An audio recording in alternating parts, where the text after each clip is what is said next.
87% of realtors that get into the business get out of the business after 2 years. That does not exist in our world. We have massive visions around growing our businesses, and we are always looking to add talent to our world. We do everything in our power to ensure the people we surround ourselves with defy the odds, get into production, and build massive lives for themselves. We have interviewed some of the top realtors in the world. If you're a new realtor, a top producer, or CEO of a mega team, Sales Beast Podcast is your blueprint for success. With locations all across Canada, reach out to us to talk about partnership and opportunities. We are looking forward to it. Yes, I'm the boss. Hello, everyone. Welcome to episode 70 of the Sales Beast Podcast. I'm going to start this one a little bit different and explain to you why this man is here before I introduce him. So something you taught me before, Jeff, and you say it every day when I listen to your podcast. I think you have one of the best podcasts in the world, not only for realtors, but for business people. And that is the only difference between you and me, or you and the person you want to become, are the podcasts you listen to, the people you hang out with, and the books you read. So I feel blessed. I would pay a lot of money. Fortunately, I didn't have to pay a lot of money to have you here. But I would pay a ton of money to get an hour of your time. So thank you for that. I'm excited to hang out with you for the next hour or so. And I'm grateful to have the ability to hang out with you through your podcast each and every day. You've changed my life and my business. So thank you for that. Dude, you can't start off like this. Get me all emotional. It's amazing. I appreciate you saying that, man. Thank you. You said sometimes when you're in the real estate space, you feel like a celebrity, and that's what this is. It's people praising you because you do change a lot of lives. I know how many people tune into your podcast, and some of those lives are lives of people like me, and you have no idea who you're touching. You don't even know who I am. But I appreciate you, and so many people do. I guarantee you that. So who you are, Jeff. So owner of KW Elite, one of the largest real estate teams in Keller Williams, largest real estate company in the world. Owner of Elite Real Estate Systems. I've never taken a part in that, but I'm tempted. It seems like one of the best coaching and training programs for team leads, which I haven't seen available through any other coaching platforms. And then the Team Building Show, which is an amazing podcast for realtors, broker owners, and team leads. Does that do justice, or is there Absolutely? I mean, obviously, I can go on and on. I'm a giant 1-800 infomercial.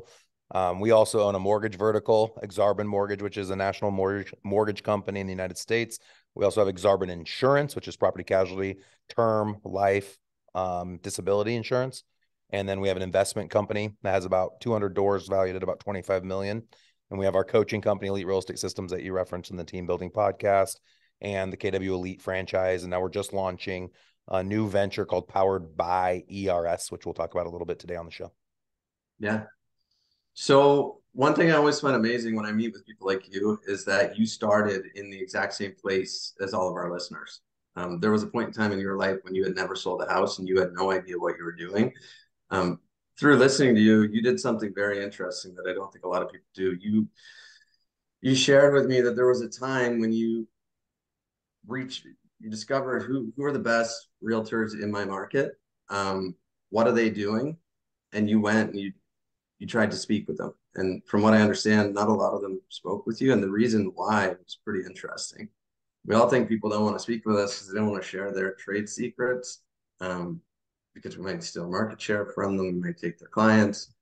But what I heard from you is that now that you reflect, they didn't share things with you because maybe they didn't have that much to share. I thought that was so cool. This is so funny because he's referencing podcasts, but like I'm sitting here nervous because I'm like, what did I say a year and a half ago on the podcast that you're referring to right now? But I did know that one. I was sitting there like, okay, I do remember what I said on that specific podcast. Because obviously our positions change based on our perspective, and our perspective changes once we've changed.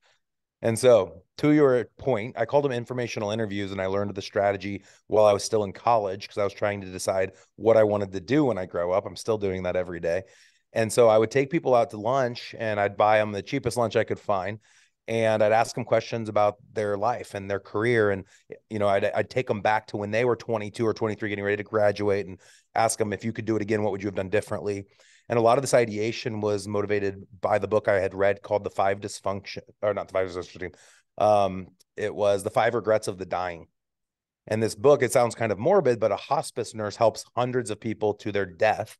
And she categorizes the top 5 things people feel guilty about. Well, one's career is one of those big things, the way that they chose to spend their time living someone else's dream instead of living their own. And so I felt like, who better than to reach out to people that I respect in my life and ask them what could I have done differently. So when I got into the real estate industry, I did the exact same thing with teams locally. And to your point you're making is most people that didn't meet with me, I think, because I don't think they knew why they were successful. And I think that they were nervous that I would challenge that ideation or that idea. One of the gentlemen that I had met with actually reminds me, I went golfing with him a couple of years ago, and he said, you know what you said to me the first year you met me? And this is going back to November of 2006.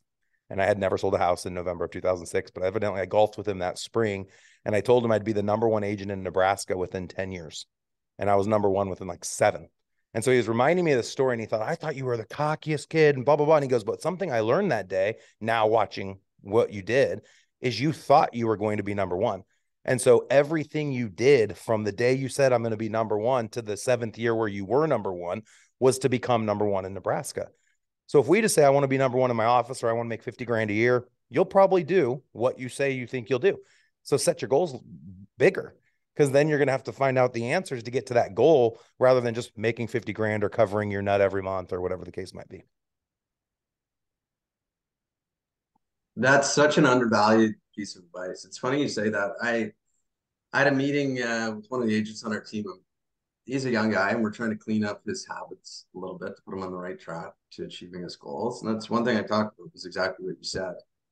Fortunately, I've had the opportunity to grow up in Keller Williams, and a lot of these concepts are presented to us through various courses. So my team leader, Sandy McKay, when I was still working my corporate job, encouraged me to take time off once a week and go to Bold before I was a licensed realtor. So I went to Bold, and I knew I was getting my license at this time. They made me write this weird thing on a piece of paper. It's a promise. Ask, and it shall be given to you. Seek, and you shall find. Knock it, and it shall be open to you. For everyone that asks, you will receive. And he that seeketh, find it. And to him that knocketh, it shall be opened. The instruction I think that's biblical. I'm not sure what that is. I thought Pretty it was sure that's biblical. Someone Google it. I'm a rule follower, so they told me to write that down, and I did it. And next thing they said was write down what you want to achieve in your first year. And I want to do 50 deals my first year in real estate. I was a young, dumb kid. I didn't know how. I assumed every realtor sold 50 homes. And I want to make 200 grand. What I learned when I got on the job was the average realtor in our market sells 6 homes, not 50. And this little guy went in my wallet, and I forgot about it. But I always had that number in my mind, and it happened. I have no 50 idea. Doors your first year? First calendar year. I had a 5-month buildup, and then 54 and 52 actually closed. That's awesome. That's impressive. Nice job. Yeah. And I think sometimes when society puts limits on us, it tells us what's possible. But if you choose to ignore that and believe in the depths of your heart that you're going to be the biggest realtor in Nebraska, you're going to be the biggest realtor in Nebraska. Yeah, well, definitely ignore everything society puts on you, because society's expectations are unrealistic in every single category. Live your life. And that's the whole idea behind that 5 Regrets of the Dying. It's pursuing your life and becoming your best self in every area. Don't let your brokerage tell you what you should accomplish. Don't let your team leader tell you what you should accomplish. Don't let your significant other tell you what you should accomplish. Go out and accomplish what you want to accomplish, and celebrate your successes once you've accomplished those things. And one of my quotes I've always said, and I don't know if I've read this somewhere, but always be grateful for what you have and always strive for more. So if the gratitude's not there, the universe isn't going to dish up more. So once I became #1 in Nebraska, of course, I then wanted to become #1 in the country. In 2011, we launched a real estate team, Omaha's Elite Real Estate Group, which was our flagship team. It went from 70 to 700 unit sales per year in 6 years over at Berkshire Hathaway. And in 2018, we were the #1 team in the world at Berkshire. We did about 130 million that year in volume and about $3.2 million in gross commission income. And I always talked about keeping around 20% net income. So I kept about 620,000 that year. But my claim to fame has been the verticals that we've been able to create inside of our world, because I stepped away from selling real estate. So in 2014, I stopped selling and I focused on helping my agents build their businesses. by creating leveraged roles inside my team that helped agents become the best versions of themselves. So a great book that speaks to this is The Dream Manager. And The Dream Manager talks about helping people inside your organization live and lead the life of their dreams inside your world, and to have a big enough world that if they can't do it inside your world, you have the mindset that you'll help them go off and do that, even if it means they have to leave you. So often we get so caught up in the fact that someone leaves our team, and I always congratulate them. Somebody that leaves, I say, well, if my company is not the vehicle to help you become your best version and live and lead the life of your dreams, then you should go somewhere else. Congratulations. I hope you can find all of your successes somewhere else if it's not here underneath of our umbrella. So in 2014, when I quit selling full-time, I had of course, a full-time admin team contract to close, but we had a success manager who oversees the agents, leads the meetings, leads the trainings. And then we had an ops manager that runs all the back office, marketing, everything behind the scenes. And there's certain personality types for certain roles. So your best agents on the DISC test, you can find a free version of DISC if you're not in the KW world. DISC is a pretty easy personality test you could take. Admin are great if they're an SC. Your agents are great if they're ISs. Your team leaders typically have to be a D, any of the other ones. And then I happen to be a DI on the DISC. If anyone wants to know what I am, I'm a 99D, 99I. But we started to see this parallel for these personality traits. Go ahead, Anna. Oh no, I just said whoa. I'm like the opposite. I'm like ID. SC. Oh, okay. Yeah. So in 2014, I had these leveraged roles set up on the real estate team, and I started to recognize that there's all these other verticals that we're feeding, and some of those verticals don't give us any money. So like a home inspection company, home warranty company, I think there's like 30 or 40 companies that touch every real estate transaction. And so I started getting pretty aggressive about going out and building vendor relationships, which today I think we call them strategic partnerships in the US. They used to be called marketing service agreements, but people could essentially pay for your lead gen efforts. And we became obsessive with lead generation. In the last 10 years, we've generated over 1 million visitors off pay-per-click leads. And we've been able to get about 100,000 people register off of those PPC leads. So 1 in every 10 would register. So it cost me $1 million for 100,000 leads. And out of the 100,000 leads that registered, we were able to convert 2.5% of them, which ended up being 2,500 closed transactions in the last 10 years, which made up about 1/3 of our business, but generated about 50% of the net profit because we kept 50% and gave the other 50% to the agent that worked the deal. And that's about $20 million in gross commission income. So 1/3 of our business essentially was internet leads. And that was kind of one of the ways we were able to create all that traction. But the interesting pattern we saw was that once the agent had done one deal, from an internet lead, we then allowed that to become their sphere of influence, and it fed a lot of our newer agents. So that dependent agent became more interdependent because their first year or two, they're working the leads that we provided to them. And then those leads eventually would buy a second house or list a second house, and they wouldn't have to pay that same referral fee. I have a question for you about that. It's personal interest. So an agent closes an internet lead that you've obviously purchased for them. It becomes their sphere of interest, sphere of influence. Does that split change for the agent on your team? So yes, for us, it does. And I always would recommend no lead is created equal, right? So if a lead comes in from my own personal network and it's ready to list their house, I'm going to charge a much different referral fee. It's going to be a lot higher. I'm going to keep more of that commission than if it's an internet lead that's never been touched before and the agent takes it and has to scrub it. So the number for us for a long time on buyer leads was 50% referral fees off the gross. So if the person bought and or sold in a 12-month period, so they list their house with our agent and then they buy another house with our agent in a 12-month period, we would charge a 50% referral fee off both of those events. That's still what we charge to this day, 10 years later, on Google PPC leads. And then if they go to buy a second house, let's say it's an investor, they buy their first house, the agent pays the 50%, the person goes and buys a second, third, fourth, fifth. Those are all their sphere leads. And the sphere leads are typically anywhere from, we're on a capping model because we're KW, but what we recommend is anywhere from a 70-30 to a 90-10. At the end of the day, our recommendation to anyone running a company is that they keep a 20% net off gross commission, and that 10% should go towards overhead and 70% should go to agents.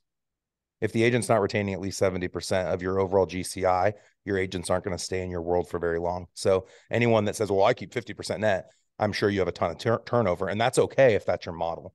But if you're wondering why you have so much turnover, it's because they can go to EXP and have a $8,000 cap. And why would they stay in your world if they know how to create their own leads and do all these own functions? So we ended up launching a Keller Williams franchise in 2020, and all of our world is agnostic to any brokerage brand, but we wanted to have the autonomy of running our own company in the state of Nebraska.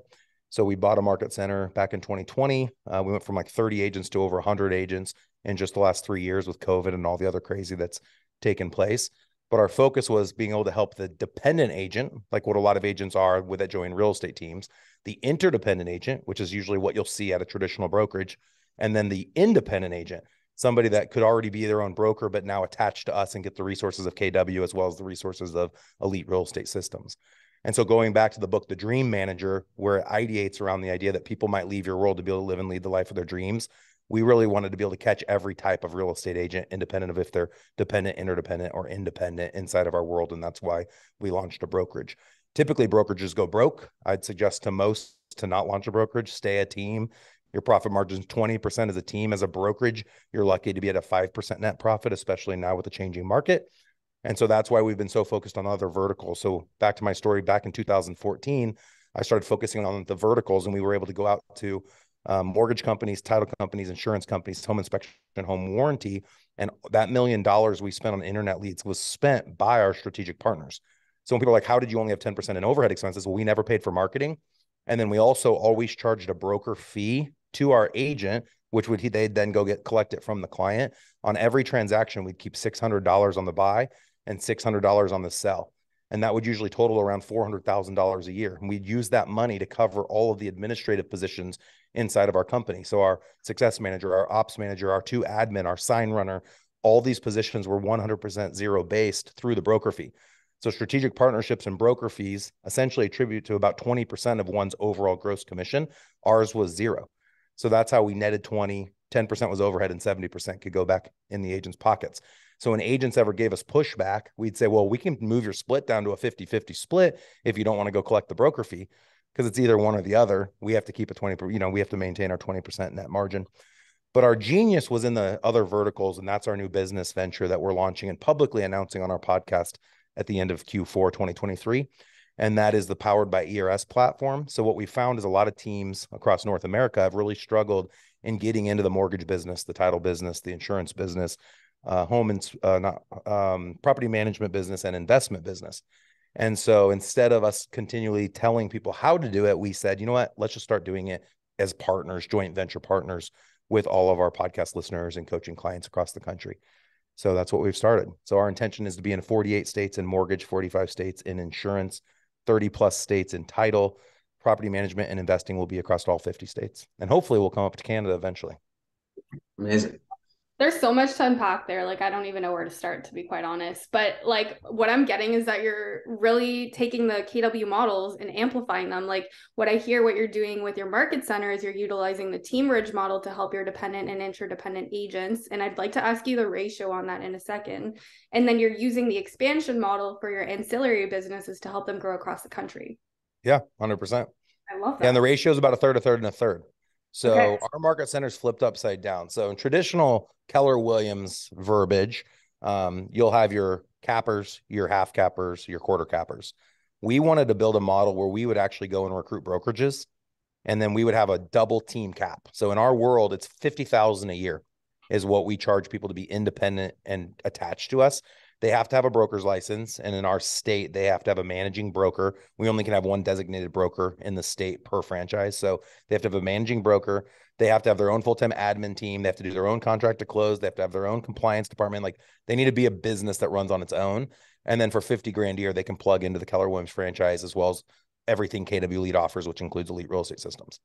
And then the second option would be the capping model, which is traditional in EXP, KW across the country. You'll see a lot of caps around $12,000 to $18,000. Ours is a 70-30 split with an 18,000 cap. And then we also offer a flat fee option. So if they want to pay monthly, we charge $1,080 a month. Instead of doing the 70-30 with an 18 cap, they can just pay $1,080 every month, independent of if they have a sale or not. And that ends up totaling about $13,000. So they get about a $5,000 discount, but it's guaranteed revenue for us, independent of if they sell anything. And then there's a different comp plan. I won't go into any more details for individual agents that are on teams. So that's how we've been running up to this point. But there's not a lot of revenue. What we've seen across the country with brokerages and teams that we coach, the revenue is in the verticals. The future wealth is in anything that produces future revenue. And the real estate transaction, point of sale, you have a commission. The title company collects money. The mortgage collects money. Long term, it's insurance. Property casualty insurance renews at about $500 a year. Every person that has insurance with your insurance company, you get a 12% commission every year on the premium. So if you're spending $5,000 in premium, you get 12% commission on that premium. But that's bankable money every single year, and it's worth a 3x multiplier. So for example, in Omaha, in the last 3 years, we've built a $2 million book of premium. We do about 1,000 buy sides a year in our brokerage, and we've converted about 50% of those per year into our insurance product. And so at $2 million of premium, that's $240,000 of revenue, and it's worth a 3x in the insurance space. So we have a $750,000 bankable asset. We could sell it today. We can get loans against it. And in the real estate space, nobody's talking about building things that can exist without them being necessary. It's a really big disappointment across every thought leader in the industry. If they're not talking about this, they're actually using you and taking advantage of you, in my opinion, because they know better. Because a lot of people that own real estate companies own mortgage companies, title companies, insurance companies, investment companies, property management companies. But what are they doing to make create opportunities for the agents that they claim that they're leaders of? True leaders serve their followers by empowering them to be just like them. So if your leader isn't empowering you to have ownership in the verticals that they own, they're not a true leader. They're just taking advantage of you. So our platform, powered by ERS and our brokerage in Nebraska, allows all of our agents, team leaders, indies, any staff to invest in the verticals. So everybody can invest. You have to be an accredited investor to be able to invest, which in Omaha, Nebraska, you got to be doing about 100 transactions a year to be an accredited investor. But they can buy into the joint ventures in the mortgage arm, the title arm, the insurance arm, the property management arm, and the investment arm. And to us, that's what we think people want. People at EXP talk about the profit sharing model being perfect because it's off gross revenue versus net. But people are still talking about margins based on real estate commissions. What happens if the real estate commission goes away?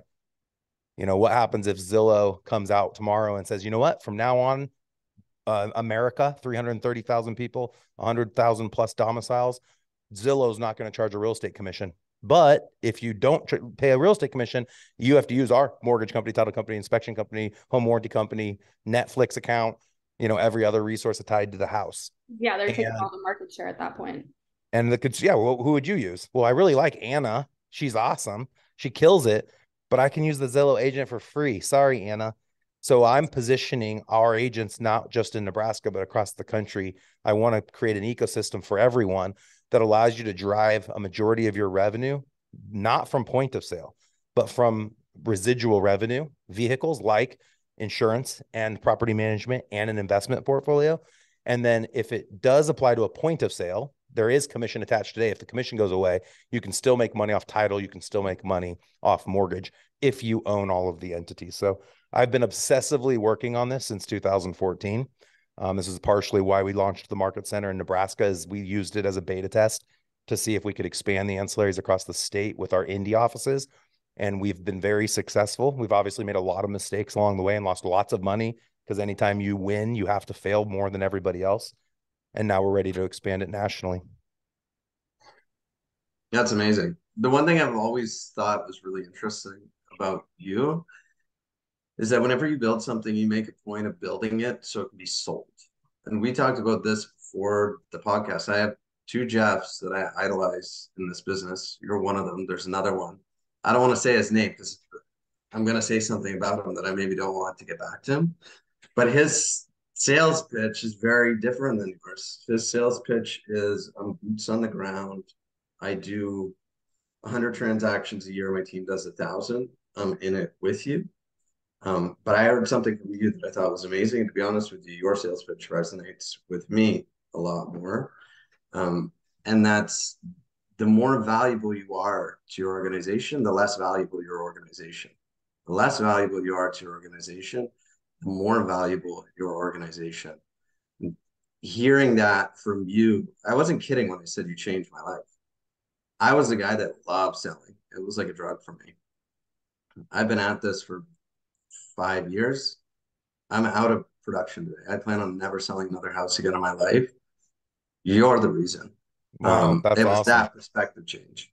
Congrats. And I won't take credit for that sentiment. I did repeat it. Steve Murray said it on a podcast I listened to 5 or 6 years ago, talking about how to value one's business.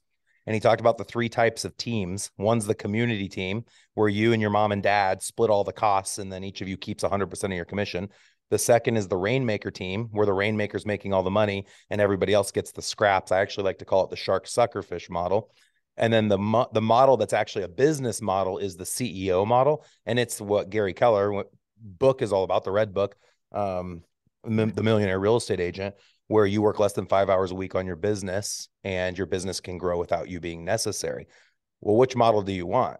Do you want to go sell 100? I don't understand why, and I'm not speaking to anyone you just referenced, but I do not understand this mentality around the coaching organizations inside the residential real estate space that in some way are putting agents on a pedestal if they're out selling. Like by some way that the person that goes and sells has this badge of honor. To me, it's disrespectful. You're taking leads from your agent. If you actually care about the people you lead, you'd give all your leads to your agents, and then you'd spend all your time serving your agent by coaching them and providing them the best products and the best resources and the best ancillary businesses and the vehicles to invest in. Stop selling real estate, guys. It's unbelievable to me. Like, it doesn't make you look good. And look at any other business that exists. Show me the leader of the company out doing the exact same thing that the salespeople are doing.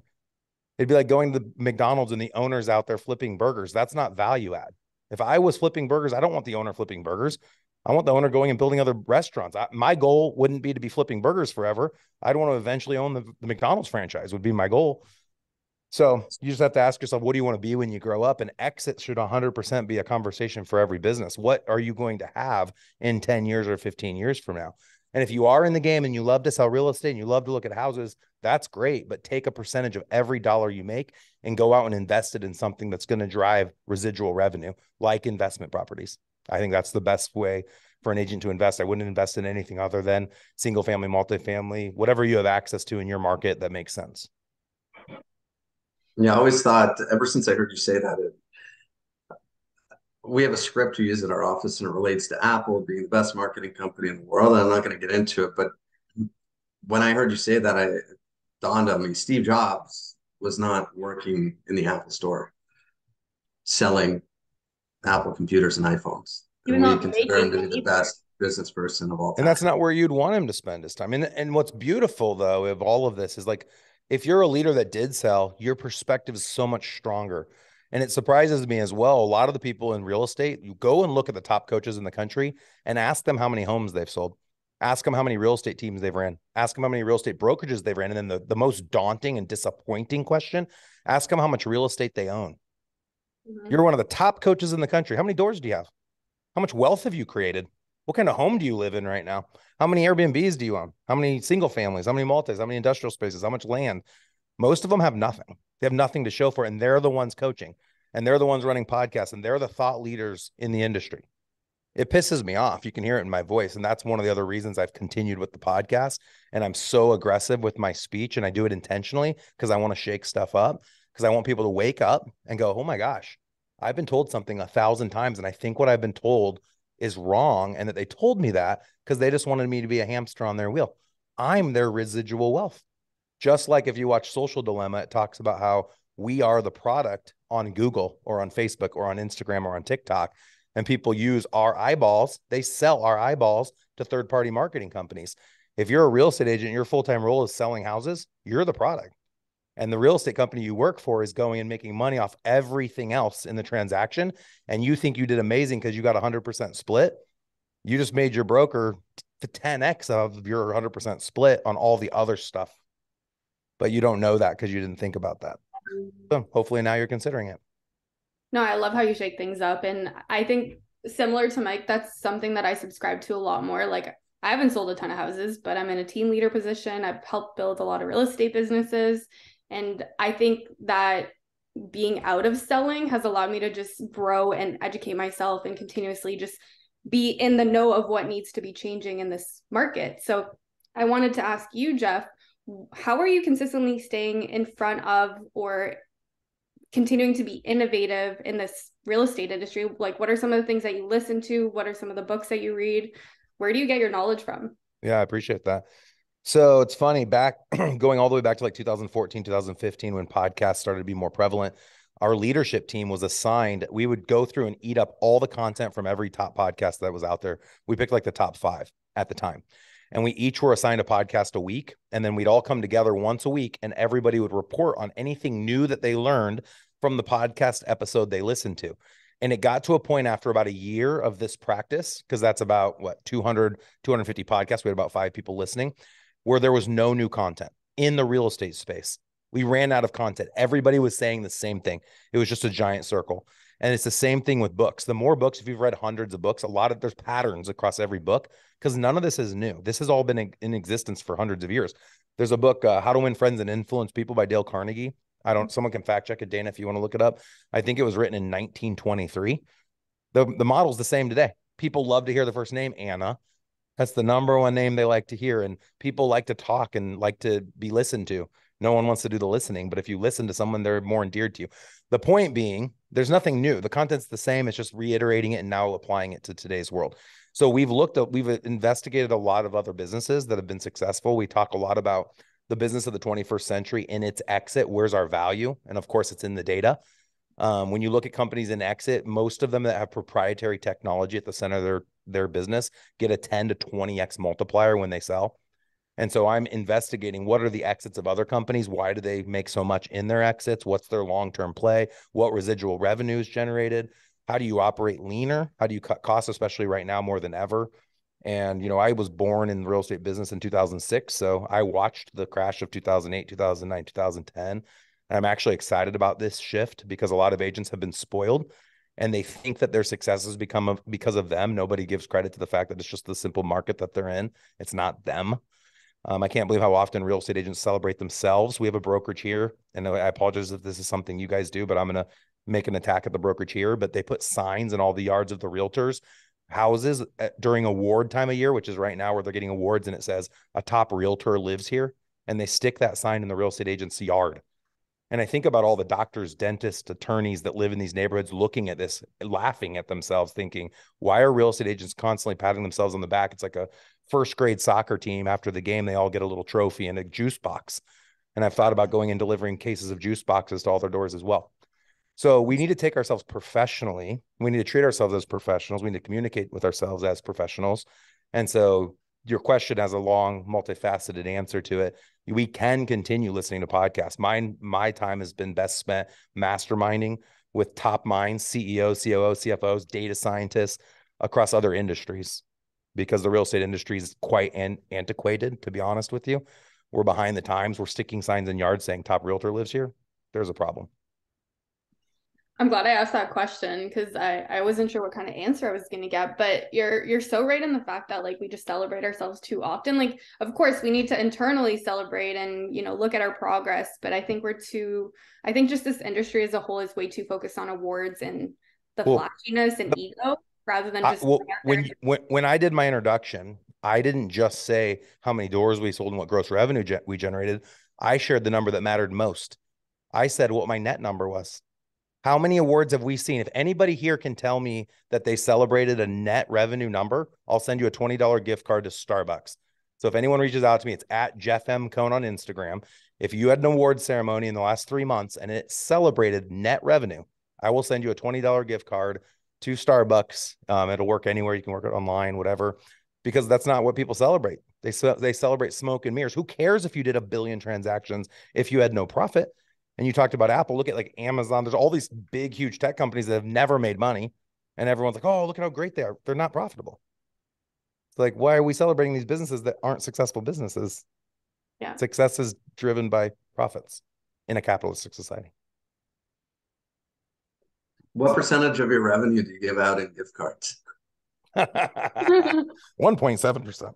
No, we bought last summer, we hosted the team building summit, which, by the way, I wanted the opportunity to invite your audience. Every summer we host an event. It's a 2-day event in Omaha, Nebraska.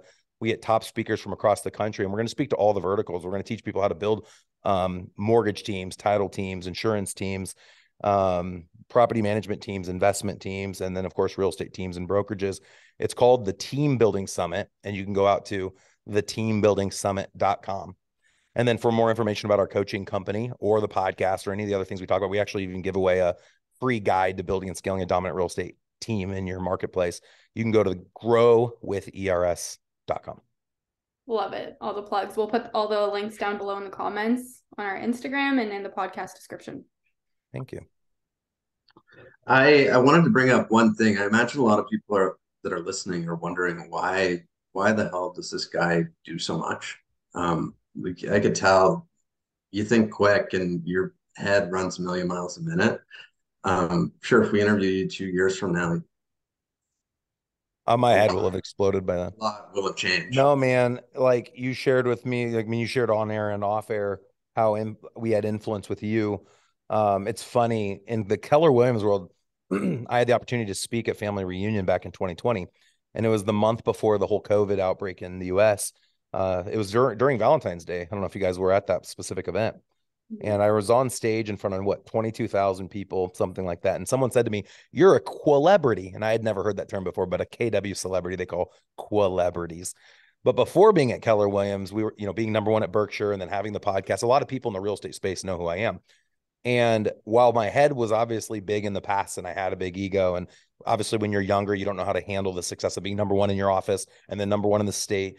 And all that came to me in like my mid 20s and more money than I ever dreamed of. But there comes a point where you recognize it's not about the money. And it's the cliche, it's not about the money, but it truly isn't about the money anymore. I could have made $1 million a year the rest of my life and sat by a swimming pool for the most part.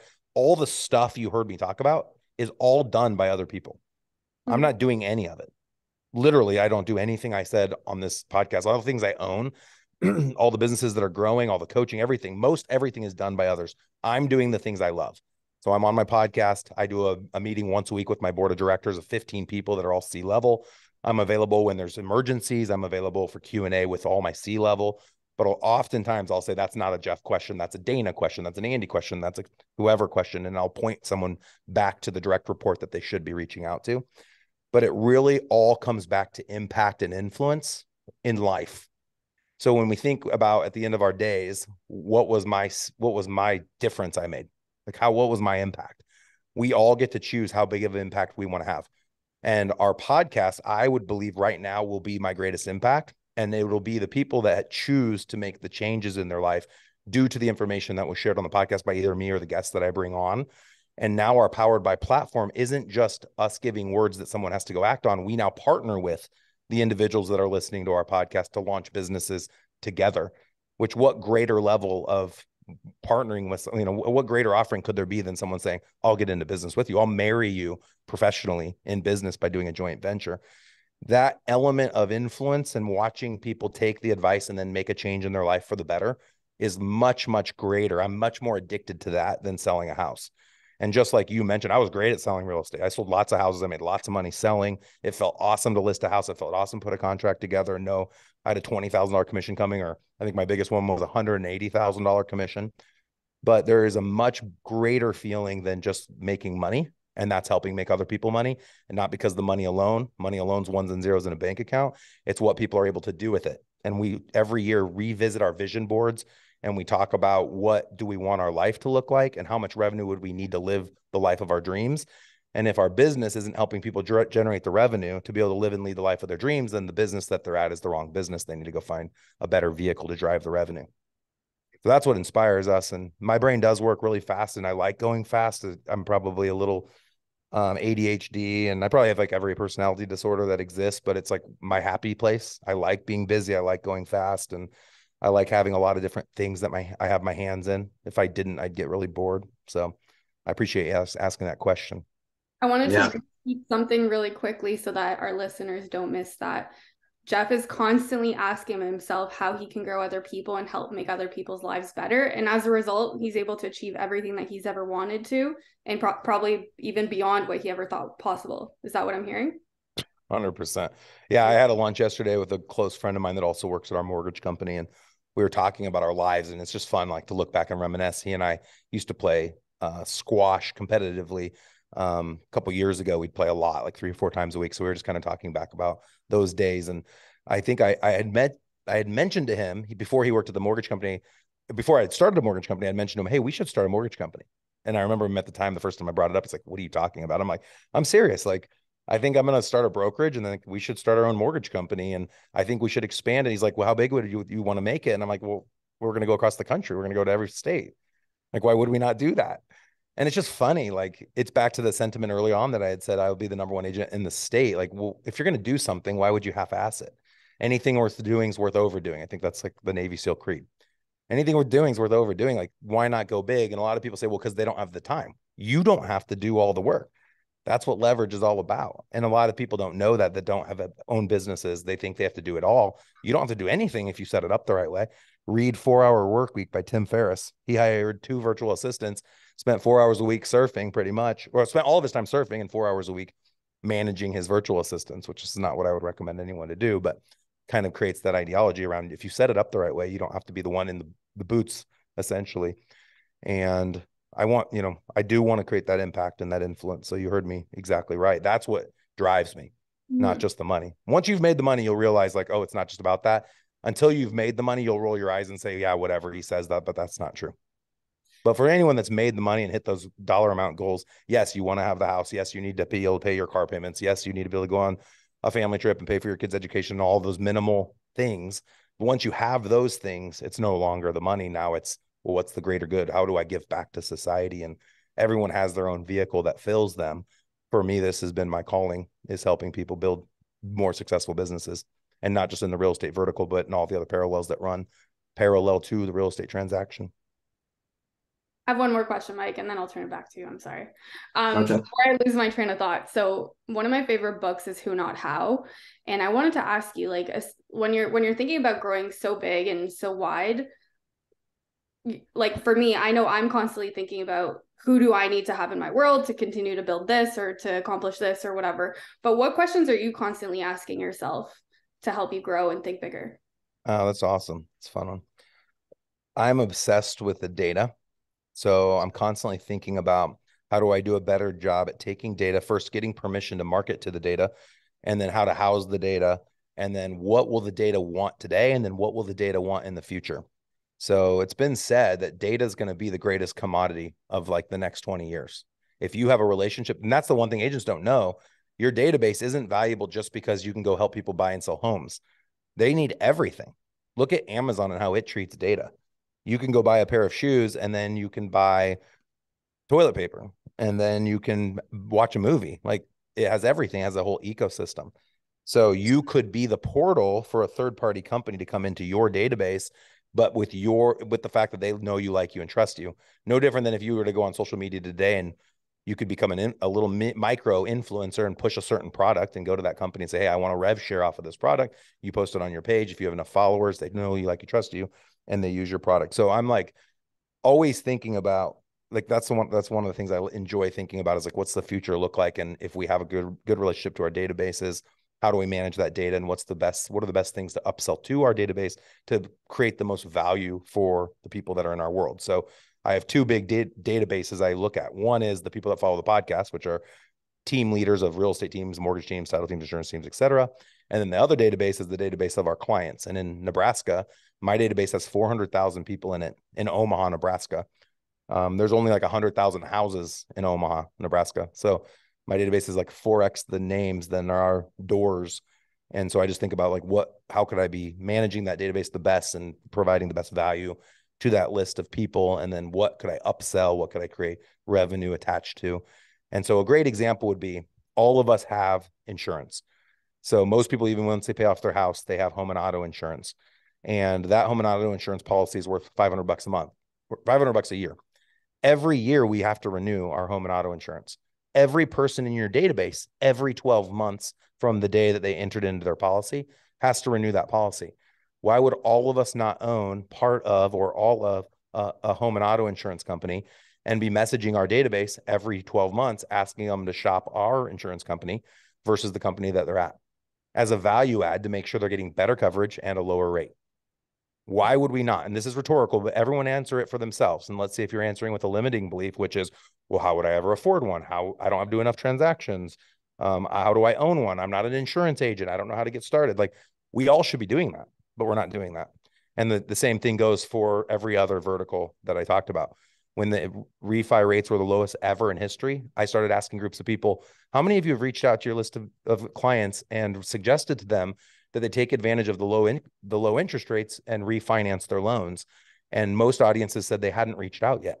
And only like 40% of people took advantage of those low rates last time I looked at a report on it. So you had 60% of people that never did. Why?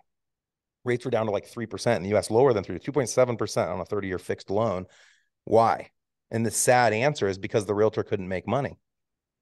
They're only reaching out to their database when it serves them, which is human nature. I mean, it's our business. So why would we reach out for anything else? Well, if you can think beyond yourself, you might find a way to have ownership in a mortgage company or an insurance company or any of the other verticals, home inspection, home warranty, fencing, irrigation, like the list goes on and on and on. If you're the influencer and you have the data, then third-party companies will partner with you through a strategic partnership, through a vendor relationship, or the most valuable way is through a joint venture where you can actually ask for ownership of their company because you're able to generate so much business back to them. That's incredible. Mic drop. Mic drop. Yeah. We could keep you here for the next 10 hours and continue to ask questions, but your time is very valuable. Unfortunately, we don't need to do that because they can go to your podcast where you cover absolutely all of this with far more detail than what we covered today. So I encourage everyone to check out the team building show.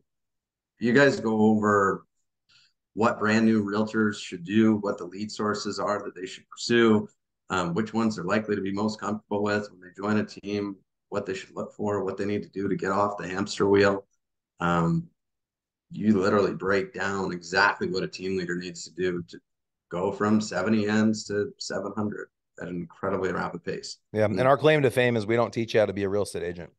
Literally everything I've been a part of is teaching people to not be in real estate. And even as a joke, if you hire me to speak and I choose to do it, my opening joke in every audience is my goal today is to teach everyone in the room to stop selling real estate. And the person that asked me to be there is like, whoa, what's happening? Hold on. What happened? Right? Hold up. But truly, I hate saying MLM, but it is a giant MLM because eventually you become a team leader. You stop selling. You teach everybody else in your world to become a team leader so that they stop selling. Then they bring other people into their world and teach them how to be a team leader to stop selling. And it's just about, depends on how old you are and what season of your life that you're in. But the goal is that someone is selling. Someone has to be doing that point of sale and doing that work. But you're teaching people to have that upward progression, upward mobility. And most oftentimes I see in real estate offices is there's no upward growth. There's a glass ceiling for everyone. The admin don't ever become buyer's agents. Buyer's agents don't become listing agents. Listing agents don't own real estate teams. The team leaders don't become indie owners of a brokerage. The brokerage owners don't launch other verticals. They don't own a mortgage company. They don't own a title. Everyone just kind of gives up. And it's all of our own faults. If the ecosystem you're in doesn't have a vehicle to help you become a better version of yourself, then guess who's responsible for becoming a better version of yourself? You are. And if you haven't found that vehicle yet, you're not looking hard enough. And if it's not there, you have to build it on your own. The reason we launched Elite Real Estate Systems and the Team Building Podcast and powered by ERS is because no coaching company or brokerage in America is offering what we offer. No one ever came to me and said, Jeff, you sell almost 1,000 houses a year. That's a lot of real estate. We would love to partner with you in mortgage, title, insurance, home inspection, home warranty. We feel like you should get a percentage of that because all of your transactions are driving all this revenue to our companies. Instead, the company came in and brought donuts and said, we'd love it if you'd support our company for your $10 donut. Like, no, thanks. Like, that's not how you speak. That's not how you do business. That's embarrassing, actually. And it's offensive and it's disrespectful. So how much you actually should get is 20% of the net revenue that they generate off of every lead you get. They should be sending back to you in a strategic partnership. So if you do a home inspection and they make $1,000 and they net $200, you should get around $50 of that $200. So that's strategically how much money you should be generating from the business that you're giving all these other people. And then eventually, when you're driving enough business that it makes up over, I would say 5 to 10% of their net revenue, I'm going to ask for 5 to 10% of their business. Mm-hmm. And if they don't want to give me ownership of their business, I'm going to go to their number one competitor and I'm going to ask for 5 to 10% of that business. And I guarantee one of the two is going to play ball. And then when I'm doing enough business inside of that ecosystem, I'm going to ask for more and more ownership. And I might one day leave and go launch my own company, or I might just launch my own company from the beginning. So in mortgage, I just launched my own company from the beginning because there's so many egos involved. But if you control the data, you control the point of sale, you have the agents that you support and you can help get them to support the ancillary businesses that you own, then you control everything. Amazing. So many good takeaways from this episode. I have to go back and Well, Mariah is going to make some notes, but regardless, I'm going to go back and study this. Now, Jeff, before we let you go, we have one last question for you that we ask all of our guests. Mr. Jeff Cohn, who do you know that we should have on this podcast? Ooh, I would highly recommend Jeff Glover. We've had him on the podcast. Oh, shoot. I haven't looked at your list yet. You know, I think it's an interesting answer that I'm going to give, and I'm going to sidestep the direct question. A lot of people will ask me, what book do I recommend? And you're asking what person for a podcast interview. I always ask, what questions are you wanting answered? So one of my son, who's 13, came to me recently and said, Dad, you have all these books. Which one should I read? And I said, well, what challenges are you having right now in your life? You know, I have all these business books, which I invited him to read, How to Win Friends and Influence People. Great book in 7th grade to read, right? Learn in 7th grade to listen to people and use their name. Most kids aren't listening to their friends. They're just the ones wanting to do the talking. Lots of adults have that same problem. So there's a lot of great people. It really probably boils down to, what does your audience want to learn more about? Most people want to learn about building and scaling a real estate team. I think top team leaders are great vehicles. Since you're in Canada, I'd probably recommend Logan Boyce. Logan's in Montreal. He's one of our lead coaches at Elite Real Estate Systems. He's at EXP, and he was able to exit his sales business and be able to just be focused on building the business rather than selling real estate. He's also into Bitcoin mining. Really interesting dude. He leads our sales calls for agents on Mondays and Wednesdays, but that's who I'd recommend you interview. Amazing. Thank you so much for that. Awesome. Well, thanks so much for being on the podcast today. It was great having you and hearing all about the success that you've had over your years in the business. And we'll let you know once it's going to be launched. It's probably going to be in about 2 weeks. You'll get all the notes in the episode, and hopefully you get some value out of it as well. Absolutely. Sounds good. You guys, great job interviewing. And it was really fun to be able to talk to you guys today. And I'm humbled to have the opportunity and that you have been able to listen to our episodes as well. And I'm going to check out some of your guys' past episodes. Every day I'm hustling. Every day I'm hustling. Every day I'm hustling. Every day